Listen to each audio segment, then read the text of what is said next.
दोस्तों रिफॉर्मेशन के बारे में कुछ खास बातें बताऊंगा, बड़े ध्यान से सुनिएगा। नंबर एक, रिफॉर्मेशन जिसको धर्म सुधार आंदोलन बोला जाता है, इसी का दूसरा नाम था प्रोटेस्टेंट रिफॉर्मेशन और इसको यूरोपियन रिफॉर्मेशन भी कहा जाता है।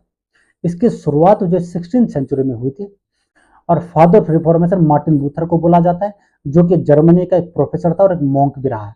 और नंबर 3, जब इसकी शुरुआत हुई थी तो उस समय इंग्लैंड का राजा था हेनरी एट। तो हेनरी एट ने उस समय एक नया चर्च का निर्माण किया था और उस चर्च का नाम दिया एंग्लिकन चर्च।